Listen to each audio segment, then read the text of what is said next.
ጆን ሃዛዌ ስፔንሰር በአሜሪካ አይዋ ስቴት ትምህርታቸውን ከተከታተሉ በኋላ በሀገራቸው ከሚገኘው የሃርቫርድ ዩኒቨርሲቲ የመጀመሪያ ዲግሪያቸውን ወስደዋል።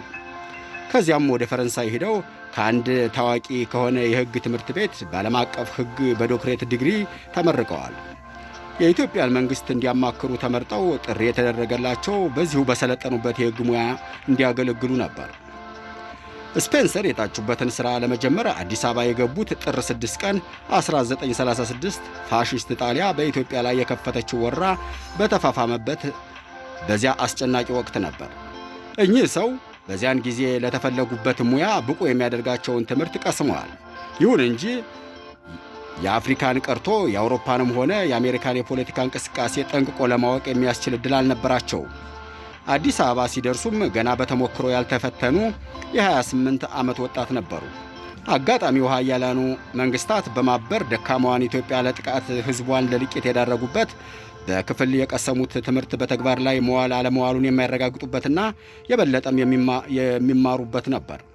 በዩኒቨርሲቲዎች እንደሚነገረው ዓለም አቀፍ ሕግ ለብርቱና ለደካማው እኩል ተገንና መድህን ሆኖ ያገለግላል ለሚለው ጥያቄም መልሱን ከተከበሩና ዕውቅ የዓለም አቀፍ ሕግ ምሁራን አንደበት ሳይቀር በተጨባጭ ለመስማትና ለማረጋገጥ ያስቻላቸው ነበር።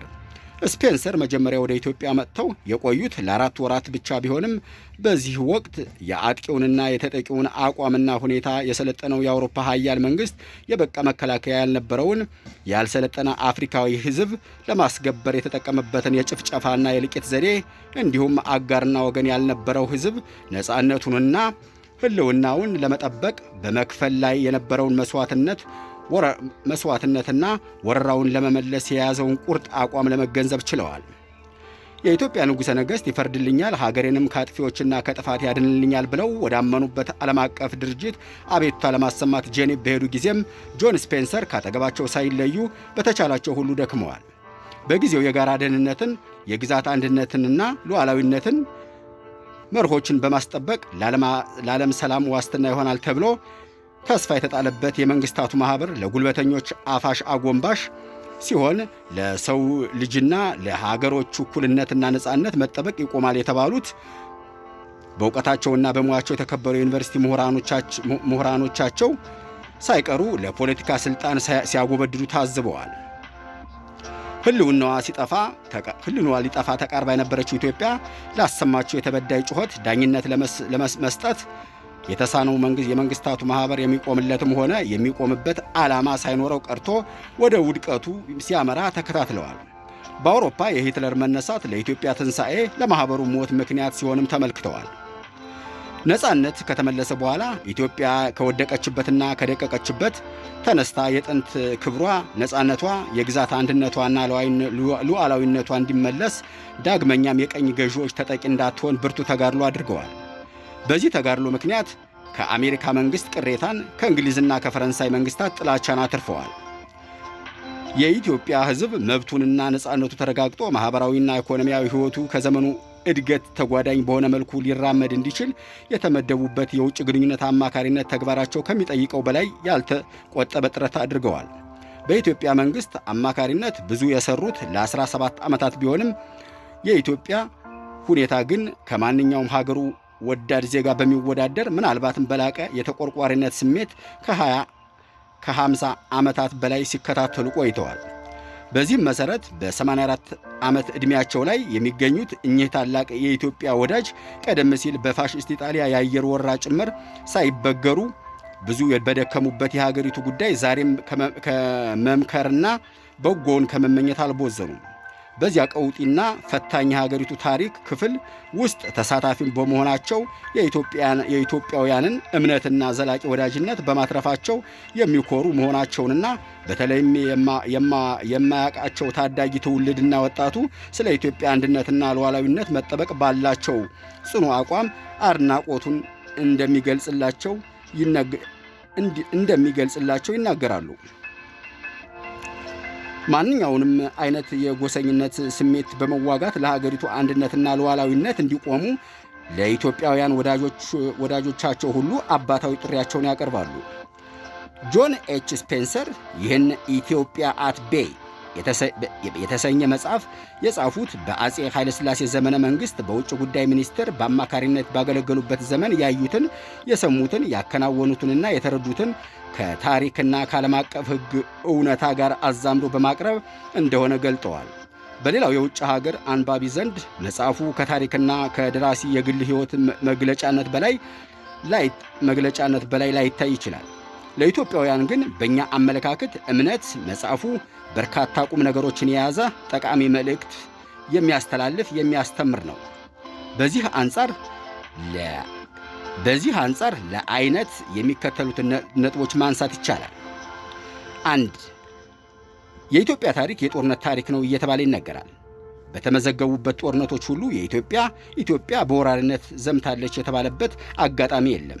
ጦርነቶቹ በአብዛኛው የራሳቸውን የፖለቲካና የሃይማኖት ዓላማ ለማስፋፋት በኢኮኖሚ ጠቀሜታ አንጻርም ለም አፈሯን፣ ጤናማ የአየር ንብረቷንና የሕይወት ደጋፊ የሆኑ ወንዞቿን ለመቆጣጠር ከሚሹ የውጭ ወራሪዎች የሚሰነዘሩ ነበሩ። የቀሩት ደግሞ በተለያየ ወቅት የተነሱ ገዢዎች ግዛታቸውን ለማስፋትና ሌላውንም ወገን ለማስገበር የተካሄዱ የሀገር ውስጥ ዘመቻዎች ናቸው። በተከታታይ ትውልድ የተከሰቱ የውጭ ወራሪዎችና የውስጥ ዘመቻዎች ሕዝቡን አዋሃዱት እንጂ አልበታተኑትም። ሌላው ቀርቶ ለስልጣን የበላይነት እርስ በርስ በመዋጋት ላይ የነበሩት የክልሉ ገዢዎች ሀገሪቱን የውጭ ጠላት በሚወርበት ጊዜ ልዩነታቸውን ለጊዜው አቻችለው አንድ ሆነውና ተስማምተው የጋራ ጠላታቸውን በመመለስ የሀገራቸውን አንድነት፣ ነጻነትና ሉዓላዊነት ጠብቀው እንዲኖሩ በታሪክ ተመዝግቧል። ከአንዱ የሀገሪቱ ማዕዘን ተነስቶ ወደ ሌላው ማዕዘን የሚዘምተው ተዋጊ በዘመተበት ክልል እየሰፈረ እየተጋባና እየተዋለደ ለሕዝቡ አካላዊና መንፈሳዊ መዋሃድ የበኩሉን አስተዋጽኦ አድርጓል። ጆን ስፔንሰር ስለዚህ ሁኔታ በምክንያት የተደገፈ አስተያየት አቅርበዋል።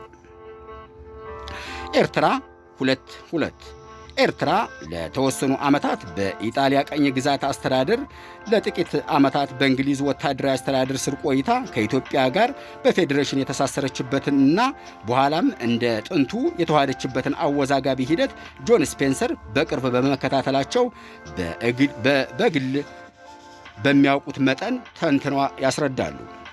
በፌዴራል አስተዳደር ከዚያም በኋላ በክልሉ ስለተፈጸሙ የአመራርና የአስተዳደር ስህተቶች በዚህና ቀደም ሲልም ቀኝ ገዢዎች በተከተሉት መርዝ መንስኤ የተፈጠረውን ለእንቅስቃሴው መጎልበት አስተዋጽኦ ያደረጉ ሁኔታዎችን፣ የውጭ ኃይሎችም የተጫወቱትን ሚና በስፋት ተንትነዋል። በተመሳሳይ ሁኔታ ሶማሊያ ከኢትዮጵያ ጋር ለጦርነት የተሰለፈችበት መሰረት ምክንያትና በዚህ ሂደት የውጭ ኃይሎች የተጫወቱት ሚና ተዘርዝሯል። የኤርትራና የኦጋዴን ችግር የተሳሰሩበት ምክንያት በሚገባ ተብራርቷል። የአሁኑ ትውልድ በምስራቅና በሰሜን ኢትዮጵያ በተከፈቱ ጦርነቶች ምክንያት የረገፈውንና አካለ ስንኩል የሆነውን ህልቆ መሳፍርት የሌለው ኢትዮጵያዊ የፈሰሰውና የወደመውን ሀብት ጠንቅቆ እንደሚያውቀው ይገመታል። ለዚህ ሁሉ ልቂትና ውድመት ምክንያቱ ምንድን ነው ለሚለው ጥያቄ መልሱ በተቀነባበረ መልክ ተቀምጧል። 3 ለኢትዮጵያ ሰላም ማጣት ምክንያት በአብዛኛው የውጭ ኃይሎች ጥቅምና የሩቅ ዓላማ ነበር። ዓላማቸው ከሞላ ጎደል ሃይማኖትን ወይም ቀኝ ግዛትን ለማስፋፋት፣ የርዕዮተ ዓለምና የተጽዕኖ ክልልን ለማስፋት፣ የእጅ አዙር ቀኝ አገዛዝን ለማስፈን ሊሆን ይችላል። ዛሬ በዓለም ውስጥ የኃይል አሰላለፍና የአስተሳሰብ ለውጥ እየተከሰተ ነው።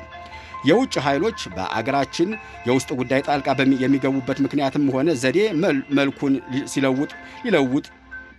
መልኩን ሊለውጥ ይችል እንደሆነ ነው እንጂ ከዚሁ ሁኔታ ነፃ ነን ከምንልበት ደረጃ ላይ አይደለንም።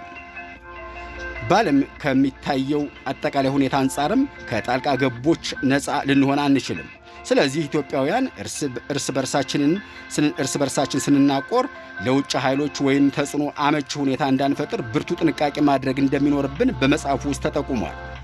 4 ቀደም ያለው ትውልድ ስለ አጼ ኃይለ ሥላሴ በዓይን አይቶ በጆሮው ሰምቶ የተገነዘበውና በልቡም የሚፈርደው ይኖራል።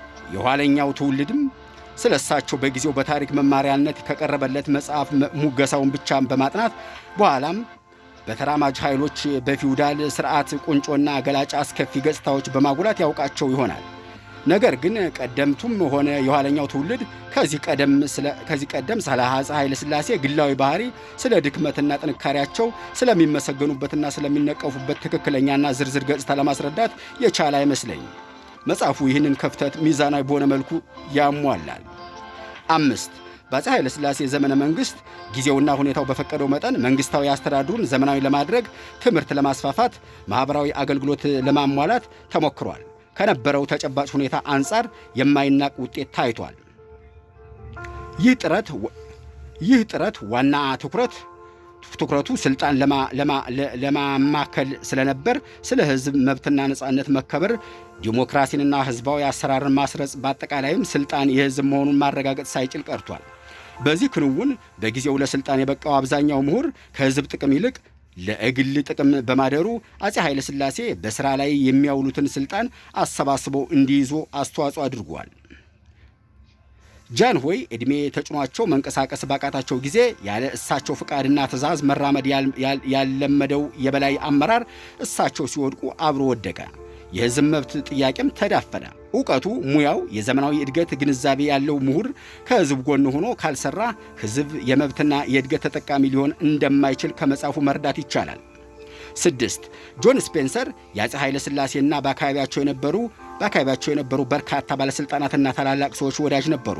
ይህ ወዳጅነታቸው ግን ጥፋትና ድክመቶቻቸውን በአግባቡ ከመግለጥ አልጋረዳቸውም። የራሳቸውንም ድክመት ለመሸፈን አልሞከሩም።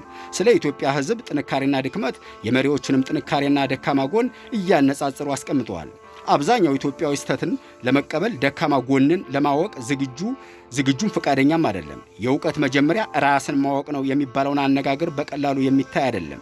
ራስን ማወቅ ማለት ደግሞ ጠንካራና ደካማ ጎንን መለየት ማለት ነው። ማንኛውም ሰብአዊ ፍጡር ጠንካራና ደካማ ጎን አለው። በዕለት የሥራ እንቅስቃሴውም ይሳሳታል።